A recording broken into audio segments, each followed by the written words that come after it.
Saudara, usai 3 ex-pimpinan Badan Gizi Nasional ditahan, Kejaksaan Agung tak menutup kemungkinan adanya tersangka lain dalam kasus dugaan korupsi tata kelola MBG.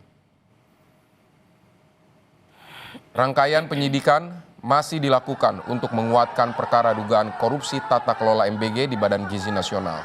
3 orang tersangka sudah ditahan Kejagung, yakni ex-kepala BGN Dadan Hindayana, serta 2 mantan wakil kepala BGN yaitu Lodewijk Pusung dan Sony Sonjaya. Ketiganya diduga melakukan intervensi dalam verifikasi mitra terafiliasi dengan yayasan hingga melakukan penggelembungan anggaran pengadaan barang dan jasa.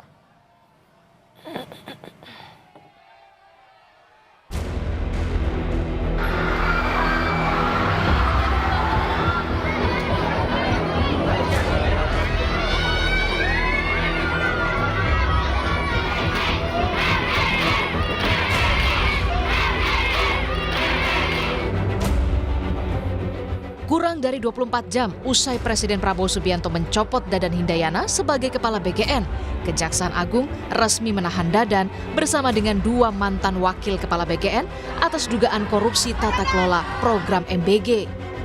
Merespon dugaan kasus korupsi yang menimpa Dadan, Presiden Prabowo mengaku sedih. Prabowo bilang dirinya terpaksa mengganti orang yang dipercaya. Hal ini disampaikannya di hadapan 12.000 penggerak MBG di Sentul, Bogor kemarin. Prabowo pun menghargai dan menyerahkan kasus penyelidikan ini sepenuhnya kepada Kejagung. Saat ini sebetulnya saya sedih. Saya tidak bisa tutupi bahwa saya dalam keadaan sedih. Karena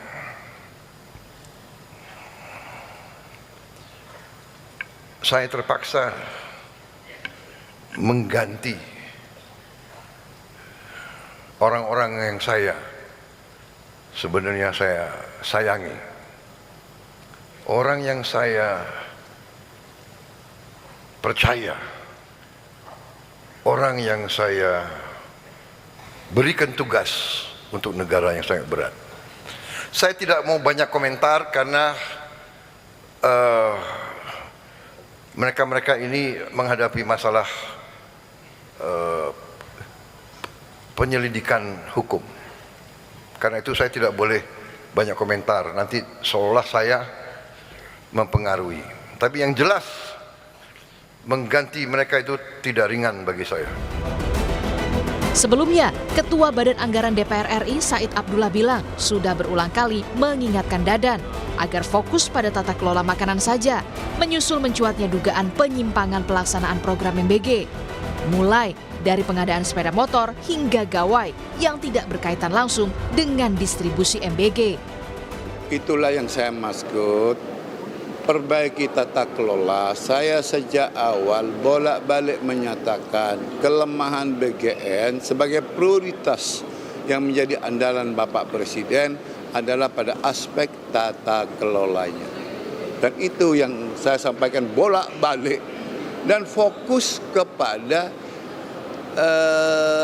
makan bergizi gratis, bukan fokus kepada insentif, fokus pada sepeda motor, fokus pada iPad, itu tidak ada hubungan sama sekali.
Saudara, lebih lengkap soal perkembangan penyidikan dugaan korupsi tata kelola MBG yang menjerat 3 ex-pimpinan BGN. Kita akan tanyakan ke jurnalis Kompas TV, ada Cindy Permadi dan juga juru kamera Ian Faris di Gedung Kejaksaan Agung. Cindy, selamat siang. Jadi perkembangan penyidikan termasuk info soal pemeriksaan Dadan dan Lodewijk dan Sony Sanjaya ini seperti apa? Pemeriksaan dan penggeledahan masih dilakukan sebagai rangkaian dari penyidikan. Ini memang sebelumnya sudah disinggung oleh Dirdik Jampitsus Kejagung bahwa dalam 2-3 hari ini salah satu prioritas dari Kejagung adalah mengumpulkan alat bukti. Kenapa menjadi prioritas? Karena pengumpulan alat bukti ini akan dibutuhkan satu untuk melengkapi berkas perkara dari Dadan Hindayana, Sony Sanjaya, Lodewijk Pusung yang sudah ditahan oleh Kejaksaan Agung selama 20 hari sejak penahanan 2 hari lalu. Kemudian yang kedua adalah untuk melakukan pengembangan. Pertama, pengembangannya juga bisa apakah nantinya ada pasal tindak pidana pencucian uang yang akan dijerat kepada ketiga tersangka. Meskipun kalau dari Kejaksaan Agung bilangnya sejauh ini prioritasnya masih mendalami untuk tindak pidana kasus korupsi terlebih dahulu. Juga apakah ada potensi tersangka lain yang mungkin juga dijerat dalam pengembangan. Nah, pengumpulan alat bukti ini bisa dilakukan dengan beberapa cara. Misalnya dengan memeriksa 3 orang tersangka yang sudah ditahan. Pemeriksaan terhadap tersangka ini bisa berfokus pada apa saja perannya, sejauh mana praktik kecurangan ini sudah dilakukan, berapa yayasan yang mereka terafiliasi, lalu siapa lagi yang terlibat. Kemudian apalagi salah satu tersangka Sony Sanjaya kemarin melalui kuasa hukumnya juga sudah menyinggung kesiapannya menjadi justice kolaborator, yang artinya pernyataan atau statementnya ini menurut kuasa hukum sekaligus membantah bahwa Sony Sanjaya adalah otak dibalik praktik dugaan korupsi ini. Beberapa pihak yang disinggung dibocorkan oleh versi kuasa hukum bisa jadi ada keterlibatan dari eksekutif maupun juga legislatif. Selain itu, pengumpulan alat bukti juga bisa dilakukan dengan memeriksa saksi. Kejaksaan Agung bilang kalau Kejaksaan Agung akan memeriksa siapapun yang mendengar, mengetahui, melihat atau bisa menjelaskan soal kasus perkara yang bisa membuat konstruksi perkara ini semakin terang benderang, termasuk Kepala BGN baru Nani Esdeyang yang baru ditunjuk oleh Presiden Prabowo Subianto dan tinggal menunggu hari soal waktu pelantikannya. Lalu yang ketiga juga adalah penggeledahan. Meskipun dari Kejaksaan Agung tidak merinci lokasi mana yang masih dilakukan penggeledahan, tapi kalau kita review beberapa hari ke belakang, beberapa titik yang sudah didalami atau diperiksa oleh Kejaksaan Agung misalnya adalah kantor BGN. Kemudian yang kedua adalah kediaman dari tersangka. Alat bukti yang bisa dikumpulkan dari Kejaksaan Agung dari beberapa tempat itu misalnya adalah berkas dokumen dan juga barang elektronik. Nah, selain itu juga tentunya adalah dari penelusuran aliran dana. Nah, soal kemungkinan tersangka baru tentu akan bergantung terlebih dahulu dari jenis atau penjelasan kasus yang sedang didalami. Kalau kami rangkum, setidaknya ada 3 kasus yang menjerat para tersangka. Yang pertama adalah soal intervensi verifikasi dan soal afiliasi.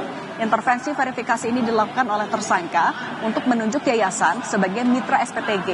Jadi meskipun tidak sesuai dengan seharusnya tidak lolos ketika verifikasi, tapi karena ada atensi sehingga bisa lolos dan akibatnya dugaannya miliaran rupiah per hari mereka mendapatkan insentif itu.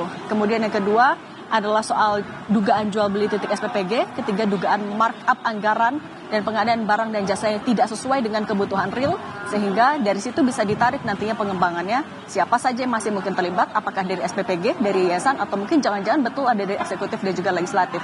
Vidi. Baik, Cindy Permadi, pemeriksaan terus akan dilakukan oleh Kejaksaan Agung untuk mencari juga potensi siapa tersangka baru di dalam kasus ini. Dan terima kasih Cindy Permadi untuk laporan Anda dari Gedung Kejaksaan Agung Jakarta.